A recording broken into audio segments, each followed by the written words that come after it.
Hello and welcome to variation 40 of the 40 variations.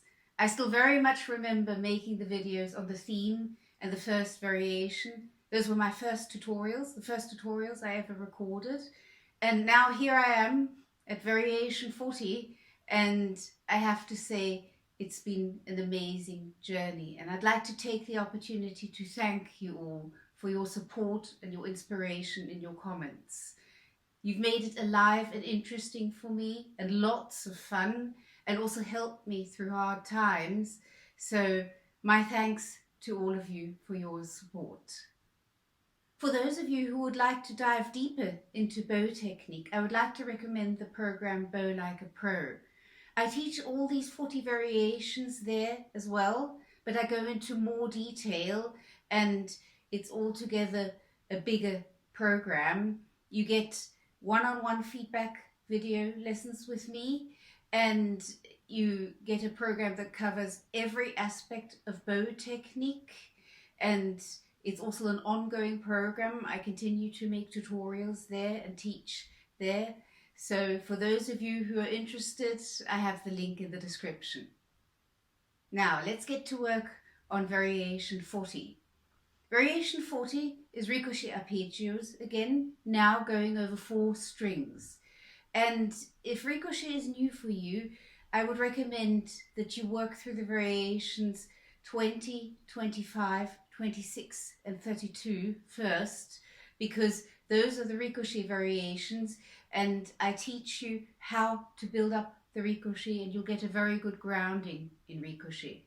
Ricochet Arpeggios are even more passive than normal Ricochet is. This is our most passive bowing, so it's a good idea to get a good grounding in the regular Ricochet before you start working at the Ricochet Arpeggios. Because this bowing is so passive, the most important thing is to master the left hand. Our left hand is moving in chords the whole time, and it has to be able to do that more or less automatically, because you need all your attention for what the bow is doing. The left hand has to follow the bow. We don't control the individual notes. The bow bounces on its own. The bow does the individual notes. And our left hand has to be in place for that to happen. And any kind of insecurities or even brief hesitations in the left hand will disturb the flow of the Ricochet. The best way to practice the left hand is to practice the chords as double stops, slurring 2 together.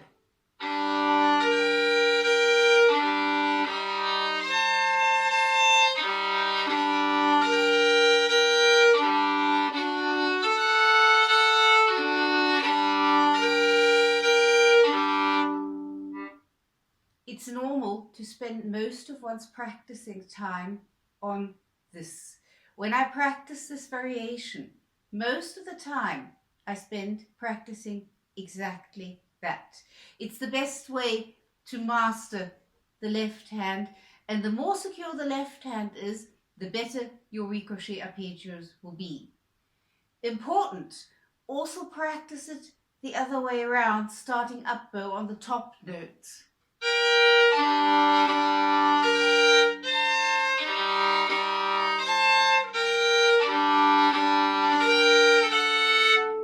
You need that for the sub-variations, and it's very different for the left hand to build up the chords from the top strings to the lower strings. And if you haven't practiced that, then you won't be able to do some of the sub-variations. Practice the connections from one chord to the other, particularly when that involves a shift.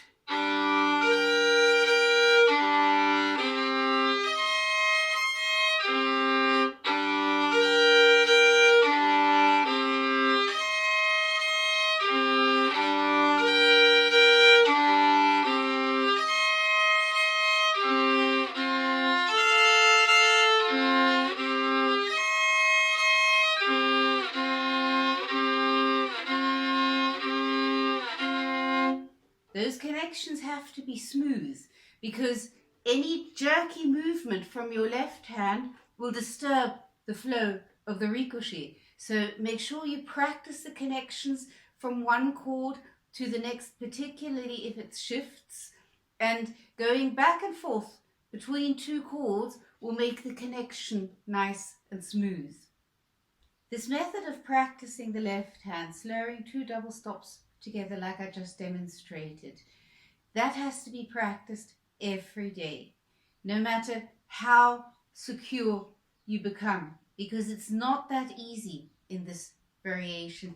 And I've noticed whenever I don't practice this method because I'm in a hurry or because I don't feel like it or because I'm lazy or whatever, I always notice it immediately. The left hand just isn't as secure, and that disturbs the ricochet, and then my bowings don't work out properly. So that is really the most important part of your practicing the left hand, because the bowing is in a way our easiest bowing because the bow does it all itself. We have to experiment with how we can get the bow to do that, but the bow does it. We don't do it. The bow does this all on its own, but it can only do that if the left hand is moving smoothly and we can concentrate on what the bow is doing. Don't have to think about what the left hand is doing. If there's any hesitation, like which chord comes next or which fingering comes next, any hesitation will disturb the ricochet. Now, besides practicing it in slurs of double stops, you can also practice it slurring four in the lower half of the bow, legato,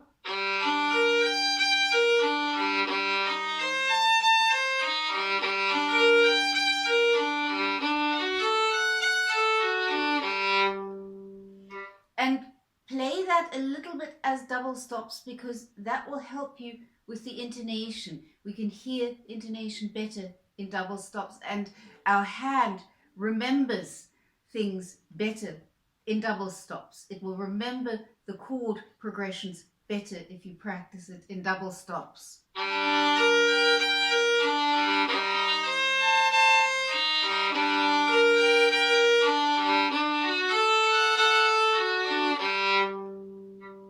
That's also a very healthy way of practicing, and you can speed that up bit by bit.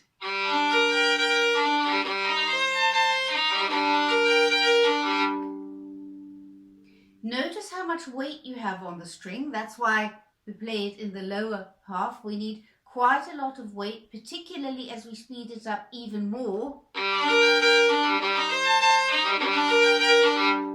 We need quite a lot of weight on the string. Be very conscious of that, because the reason we're adding weight is to stop the bow from bouncing. So later on, when we want the bow to bounce, then we take the weight away. We lean the hand more towards the fourth finger.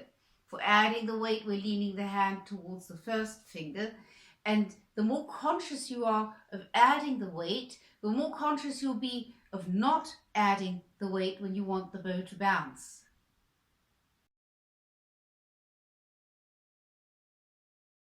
When you start working at the bowing, the best thing to do is to work at the bowing at first just on one chord, because then you can completely concentrate on the bow.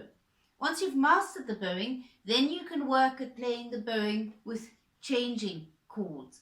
But at first, it makes sense to just practice it on one chord. Start by just slurring four, legato, now in the middle and upper half.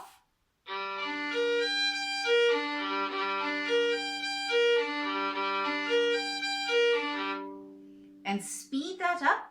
And as you speed up, add weight.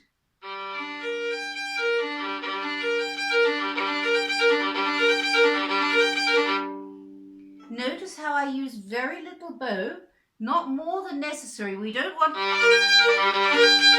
That won't help us. Very little bow. As you speed up, you use less bow and you add weight.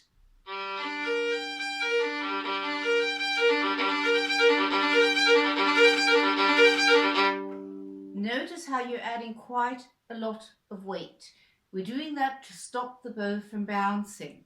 And I want you to be very conscious of the adding of the weight, because once we want the bow to bounce, we just don't add the weight. So you do the same exercise again. You start slowly, legato, and you speed up gradually, and as you speed up you use less bow, and this time you don't add the weight.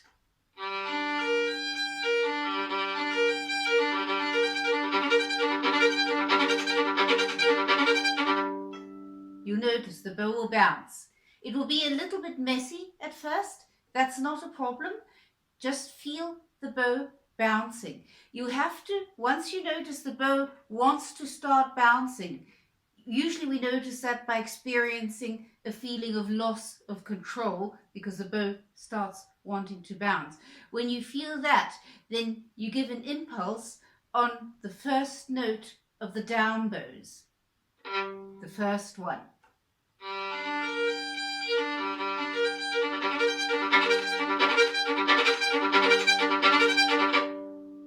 You also give a little bit of an impulse on the first note of the up bows, this one, because you need the impulse to go back. The impulse on the down bow is bigger in spite of us having gravity on our side, but we have to give a bit of an impulse and accent on the up bow as well.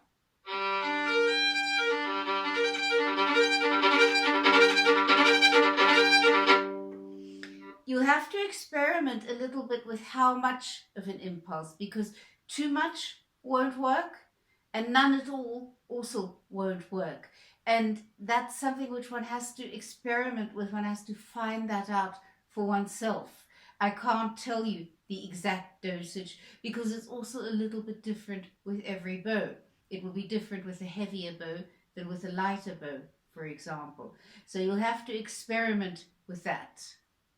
In a way, every practicing session of Ricochet is an experiment, because one has to experiment with all the proportions. You have to experiment with how much bow to use. You have to experiment with the exact place of bow. Very important, you have to experiment with the angle of the bow stick. Do you tilt the bow towards the fingerboard? Do you have the bow stick directly above the hairs, or do you even have a slight inclination towards the bridge? You have to experiment with how much weight you have or don't have on the bow stick. All of those proportions you have to experiment with yourself. And in a way, each time one practices Ricochet, one re-experiments. The more experience you have with Ricochet, the quicker you will be doing this experimenting. But it always remains a bit of an experiment. I always have to see, okay, how much bow am I going to use? Okay, that's too much.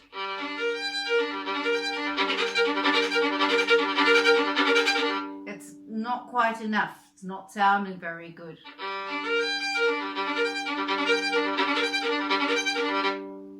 That was better. I also have to experiment with the place of bow. Obviously in the lower half it won't work because the bow will be too heavy, it won't bounce.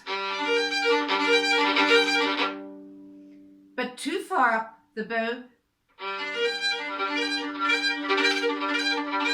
it sort of bounces, but one doesn't have any control. So it's somewhere in the middle to the upper half, but that will be different with every bow.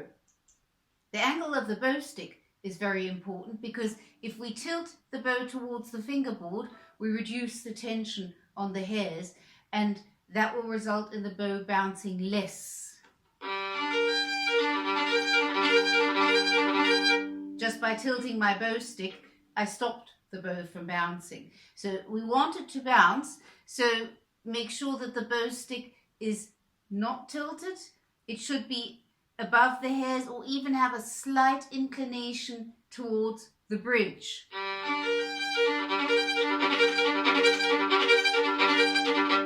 I have a slight inclination towards the bridge, but that again is going to be different with every bow. You'll have to experiment with that. Even the weight, because we don't have zero weight on the string when the bow bounces. That will be almost no weight at all. I put all my weight towards my fourth finger. So No weight is also not the answer. Too much obviously will stop the bow from bouncing, so you'll have to experiment with that. Remember, ricochet gets faster if you add weight. I'll show you on one note. Without weight, the bow bounces quite slowly. If I add a bit of weight, it bounces a lot faster. So we do have to add a little bit of weight, but how much is again something you have to experiment with yourself.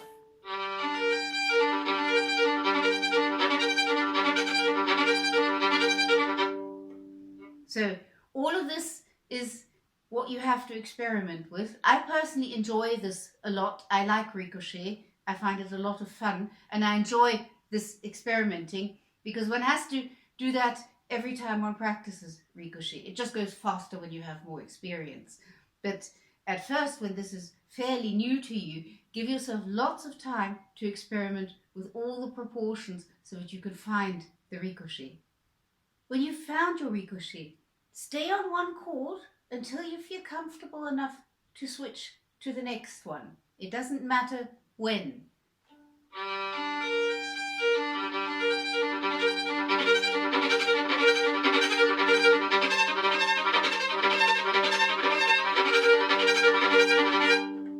You just switch sometime. You play the ricochet, and when you feel, okay, I think I'm ready to switch to the next chord now, then you switch to the next chord. And then you get comfortable on the next chord, and no matter when it is, when you feel, okay, I think I'm ready to switch to the next chord, then you switch to the next chord. So don't switch after a certain amount of down and up bows at first. Switch when you feel comfortable. That way you can practice switching from one chord to the next and work your way through the whole variation that way. Just switching to the next chord when you feel comfortable. Only after that, the next step is to determine a certain amount of down and up bows before you switch to the next chord. And I would recommend to start with 6. First, find the ricochet, and when you've found it, start counting. 1,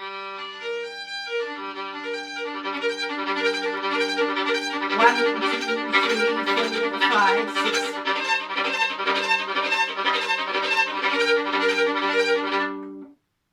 That will already bring you into a rhythmical frame and work through the variation that way. The next step is, of course, to switch after 4 down and up bows. Still give yourself time to find the ricochet before you start counting. 1, 2, 3, 4.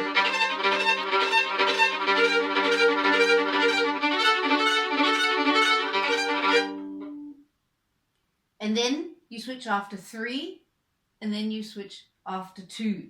As from that stage, it's just a matter of the left hand moving faster the sooner you switch from one chord to the next. Another very helpful exercise, which will help you with your ricochet, but will also help you get used to switching from one chord to the next, is to take a break between the down bows and the up bows.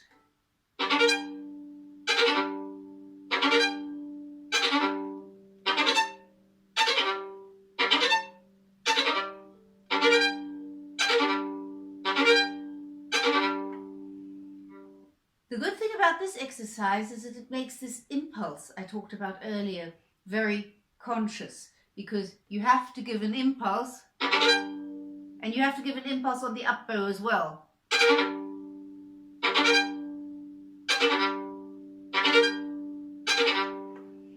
You can shorten the break a bit with time.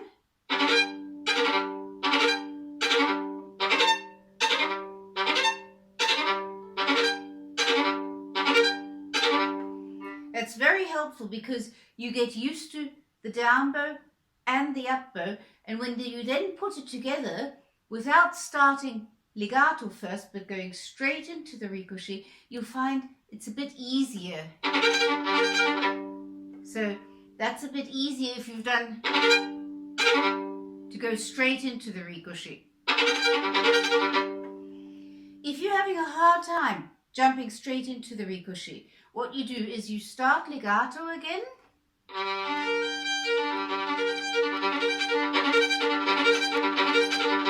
Until you have the ricochet. Then you remember that feeling exactly in your hand and go straight into it. So you start legato. Okay. When you have it, remember the feeling and then go straight in. It's actually not that difficult. Very often we think things are more difficult than they actually are. The bowing looks difficult. It's a very spectacular bowing, but actually the bow does it all on its own. Another thing which might help, this doesn't help everybody, it helps some people, but not everybody.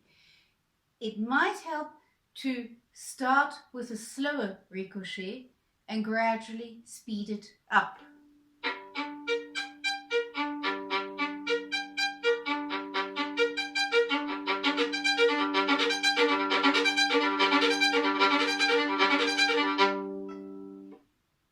I don't find that very helpful myself. I find it very difficult going from the slow, comparatively active ricochet, switching into this completely passive ricochet. But I have had pupils who found this method very helpful, and that's why I wanted to mention it to you. You might find it helpful or you might not. You'll notice quite quickly if you find it helpful or if you just find that makes things even more difficult. Very important with ricochet, and particularly with these ricochet arpeggios. These ricochet arpeggios are done with the whole arm. The whole arm is moving up and down.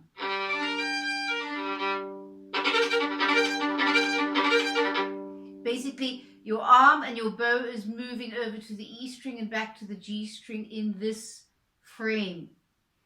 It's very important to keep your shoulder relaxed and your upper arm relaxed. Tensing it up will not help. And the hand and fingers have to be relaxed and flexible, because ricochet is a very, very passive bowing. And we have very small micro adjustments which we do with our hand and fingers. We don't do them consciously, so we're not really aware of this.